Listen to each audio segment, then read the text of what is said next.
하고 있었더라. 아멘. 우리는 요한계시록에 이어서 어제부터 스가랴의 본문을 매일 함께 묵상하고 있습니다. 요한계시록을 읽다 보면 심판의 날이 오기 전에 타협하지 말고 어서 복음을 전해야겠다는 그런 마음이 뜨겁게 우리의 마음을 채우기도 합니다. 심지어 우리가 함께 읽는 8월에 함께 읽는 스가랴는 불안해하고 의심하고 있는 이들에게 하나님께서 반드시 이 땅을 회복시키실 것이며 평화의 왕으로 오실 것이라는 환상이 기록되어 있습니다. 그런 스가랴의 말씀까지 함께 읽다 보면 우리는 당장이라도 복음을 전하러 문 밖을 뛰쳐나가고 싶은 마음이 들 것입니다. 들고 계시죠? 그렇다면 2025년 오늘 이 세상 속을 살아가고 있는 그리스도인인 우리는 어떻게 하나님의 복음을 전할 수 있을까요?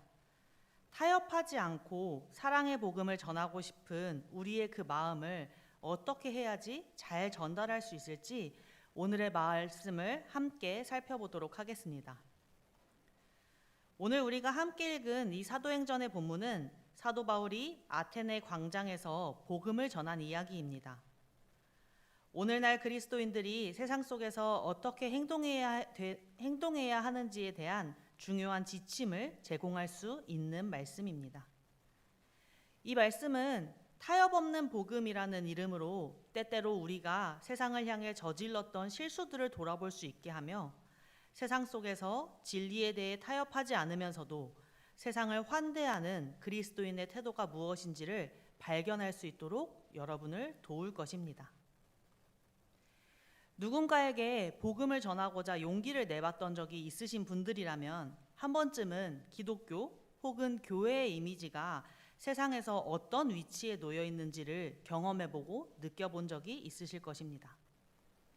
이 기독교나 교회의 이미지에 대한 문제가 얼마나 도드라지냐면 비그리스도인들이 기독교에 대해서 어떤 부정적인 이미지를 가지고 있는지를 탐구하는 책이 출판되어 있을 정도로 기독교의 이미지는 세상 속에서 부정적인 것으로 인식되고 있습니다. 이 책에 보면 비그리스도인들은 그리스도인들이 무엇을 추구하는지보다 그리스도인들이 무엇을 싫어하는지에 대해서 더 잘 기억하고 각인하고 있다고 이야기합니다. 그리스도인들은 우리 편이 아니면 적이라는 식의 정서를 가진 사람들이라고 세상에서는 그리스도인들을 인식하고 있다고 말하고 있습니다. 우리가 추구하는 방향보다 싫어하는 점이 대중들에게 더 강하게 인식되어 있다는 것은 어떤 의미일까요? 그것은 우리가 어떤 것을 싫다고 혹은 어떤 것이 틀렸다고 이야기하는 틀렸다고 여기고 판단하는 태도가 하나님의 복음 자체를 설명하고 전하는 것보다도 강력하게 대중들에게 전달되고 있다는 것입니다. 이런 의미에서 어쩌면 우리는 하나님의 복음을 설명하기보다 우리가 싫은 것, 우리가 판단하는 것들을 주로 세상 가운데 전하고 있었던 것일 수도 있습니다. 이러한 현상의 가장 큰 문제는 대중들이 하나님 또한 이런 생각과 마음을 가진 분으로 하나님을 잘못 이해하고 인식하게 한다는 점입니다.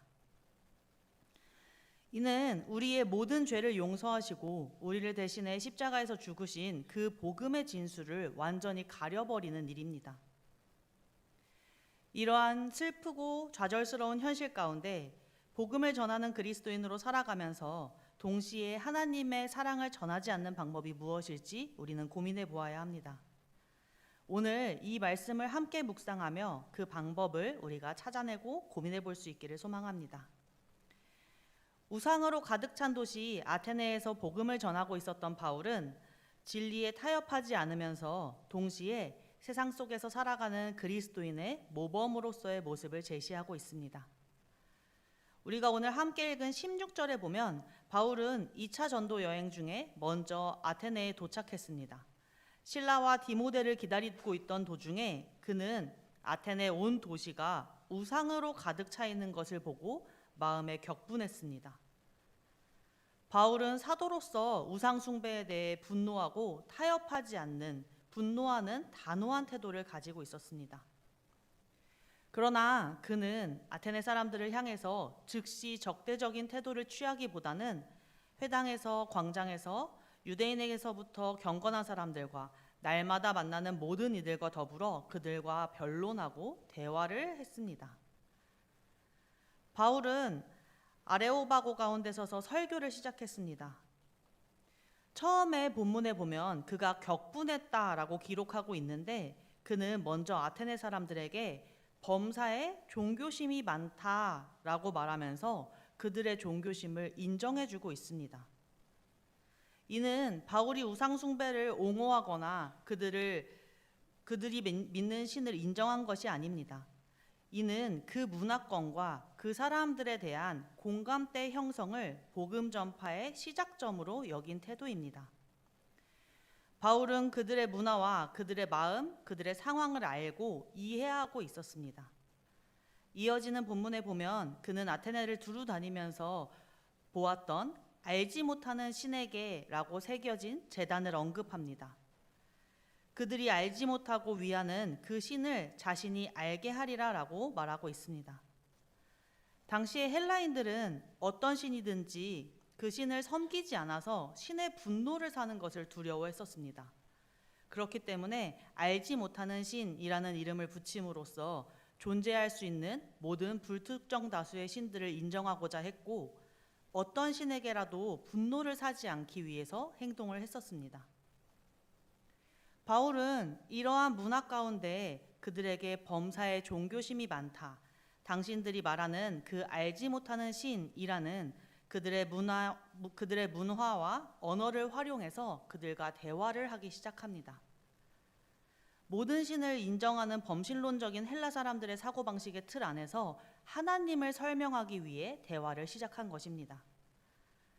앞서 이야기한 듯이 바울이 그 신을 신으로 시인하거나 인정한 것이 아닙니다. 유일한 참신이신 하나님을 증거하기 위한 접촉점으로 그들의 언어를 활용한 것입니다. 바울은 하나님을 설명하기 위한 출발점으로 본인에게 익숙한 언어가 아닌, 본인에게 익숙한 세계관이 아닌 아테네 사람들의 세계관을 활용하는 어려움과 위험을 감수했습니다.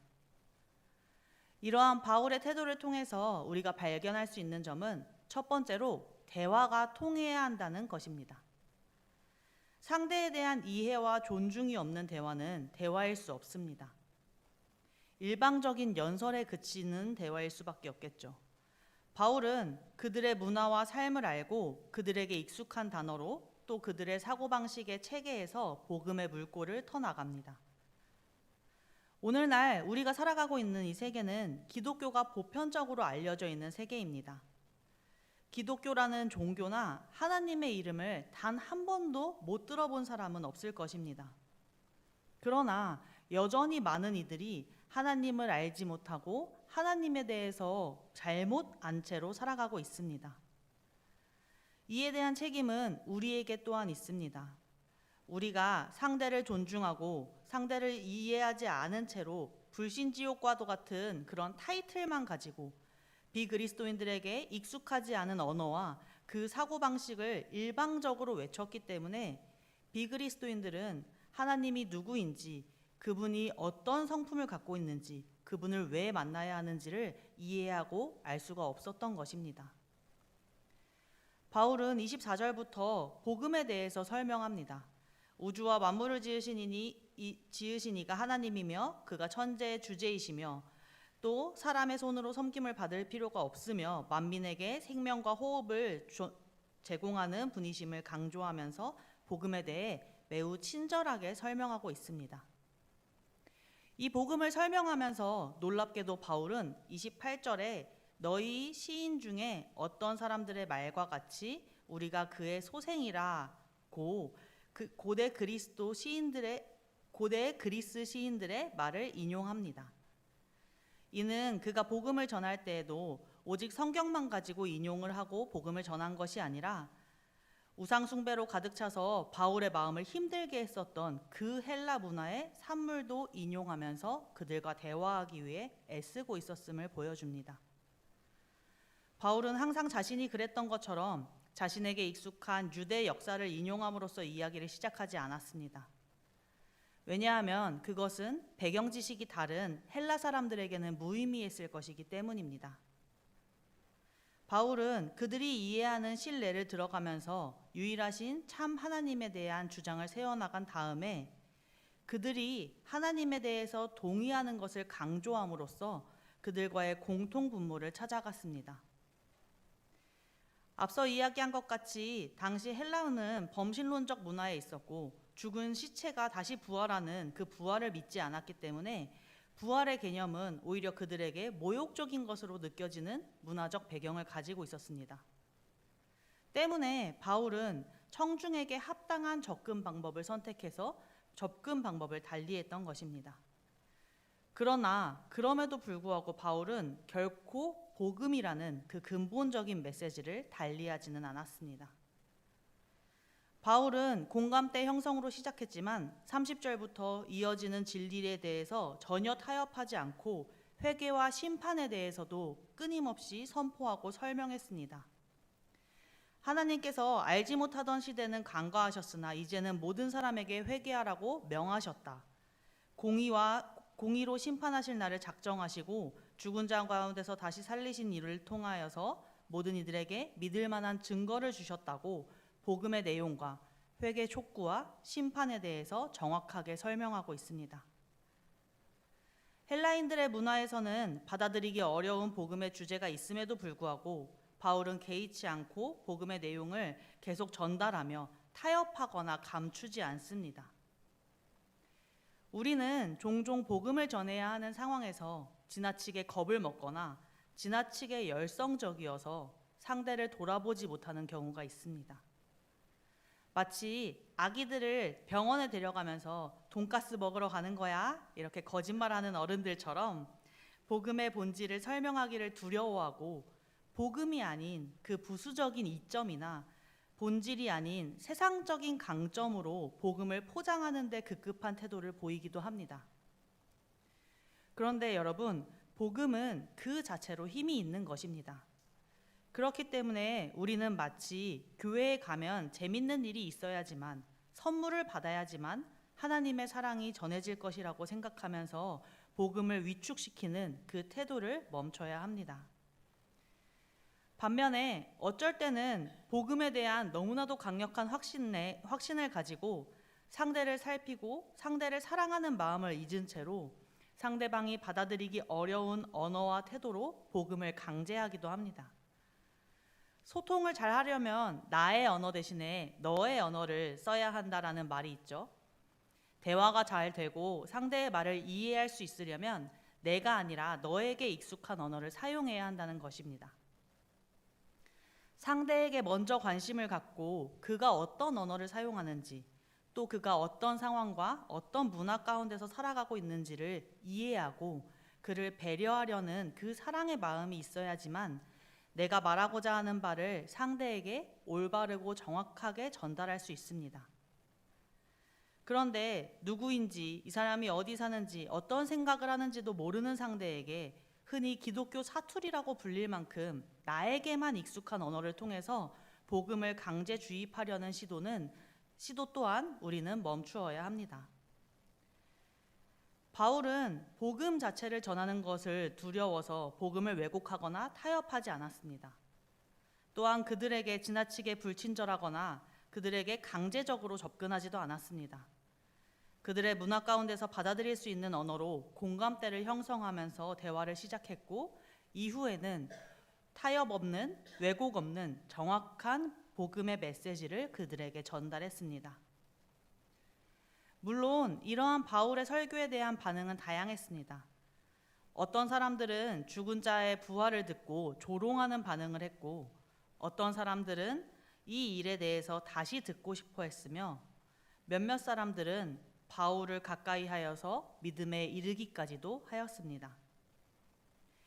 일부 사람들은 바울의 이 아테네에서의 설교가 실패작이었다라고 이야기하기도 합니다.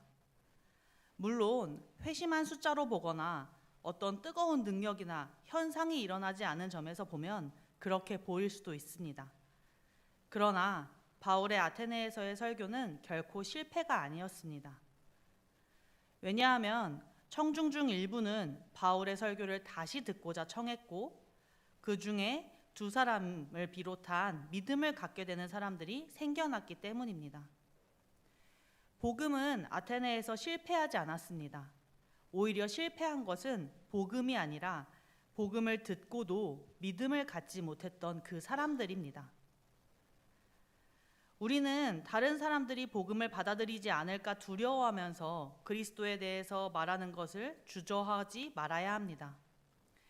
어떤 사람들이 만장일치적인 반응만을 나에게 보일 것이라고 기대하지 말아야 합니다. 의심이 가득한 채로 아주 작은 마음으로만 믿어도, 아니면 복음에 대해서 호기심을 가져도, 혹은 극소수의 인원이 믿을지라도 복음을 전하고 그것이 전해지는 일은 언제나 가치 있고 충분히 하나님께서 기뻐하시는 일입니다. 왜냐하면 복음 자체에 힘이 있고 그곳에 하나님의 사랑이 있기 때문입니다. 바울의 아테네 전도 일화는 그리스도인들이 세상에서 취해야 할 태도에 대한 중요한 교훈을 우리에게 주고 있습니다. 그는 우상으로 가득한 아테네 종교를 궁극적으로 인정하지는 않더라도 그들의 종교심을 인정했으며 그들의 세계관을 하나님을 설명하는 출발점으로 삼았습니다. 바울은 격분하거나 야단치는 모습으로 그들에게 다가가지 않았습니다. 이처럼 바울은 청중에 합당한 접근 방법을 달리했지만 결코 근본적인 복음의 메시지를 달리하지는 않았습니다. 그는 진리에 대해서 타협하지 않으면서 세상에 대한 친절과 환대를 잃지 않은 태도를 가지고 있었습니다. 우리가 그리스도인이 아닐지라도 모두가 하나님의 형상으로 창조된 인격체이며 여전히 하나님의 자비가 미치고 있는 존재임을 우리는 잊지 말아야 합니다. 아무리 심각한 죄와 잘못 가운데 있는 사람이라고 할지라도 누구든지 예수님에게로 돌아올 잠재력이 있는 사람이라는 것을 우리는 인식해야 합니다. 그 하나님의 사랑을 우리가 먼저 인식하며 기억하며 살아가야 합니다. 서두에 언급했었던 그리스도인들의 이미지가 얼마나 나쁜지에 대해서 분석하는 그 책에서 그리스도인들에 대해서 어떤 이미지를 가져야 하면 그리스도인들이 어떤 이미지를 가지면 좋을지에 대해 충고를 하는데요. 그 책의 저자는 이렇게 이야기합니다. 사람들의 좋은 모습을 발견하고 사람들의 잠재력을 발견하는 일에 능한 사람들이 그리스도인들이다 라는 이런 새로운 이미지를 가져야 한다고 저자는 제안하고 있습니다. 우리의 판단과 정죄가 변화를 일으키고 복음을 전하는 길인지 우리는 심각하게 우리를 돌아보며 성찰해야 합니다.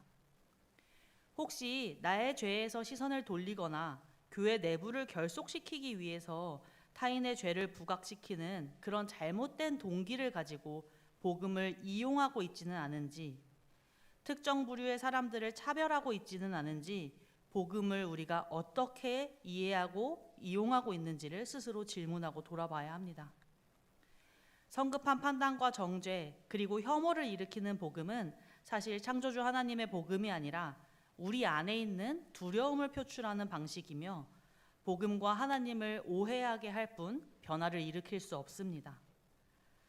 바울은 고린도전서에서 사랑은 무례하지 않으며 이익을 구하지 않고 성내지 않고 원한을 품지 않고 온유하다라고 이야기합니다. 하나님의 복음의 핵심은 사랑입니다. 그러므로 우리는 오늘 바울의 태도를 기억하고 우리의 삶 가운데 적용하며 살아가야 합니다. 사람에 대한 사랑을 잃어버리거나 사람을 미워하게 만드는 복음에 대한 열정은 사실 복음이 아닌 나를 보호하기 위한 어떠한 수단이거나 특정 이념에 대한 추종일 수밖에 없습니다. 하나님을 닮은 겸손과 사랑으로 빚어진 그리스도인이 아니라면 우리는 세상 속에서 바르게 설 수 없습니다. 오늘 말씀의 바울처럼 복음에 대한 열정과 함께 무례하지 않은 예의를 갖춘 채로 진리에 대해서 타협하지 않으면서 세상을 환대하고 천하보다 귀한 한 사람이 하나님의 사랑을 알고 복음의 은혜를 누리도록 하는 것이 우리의 목표가 되어야 합니다. 그 귀한 사명에 동참하며 복음을 건강하게 올바르게 전하는 우리가 될 수 있기를 간절히 소망합니다. 다 함께 기도하겠습니다. 자비로우신 하나님,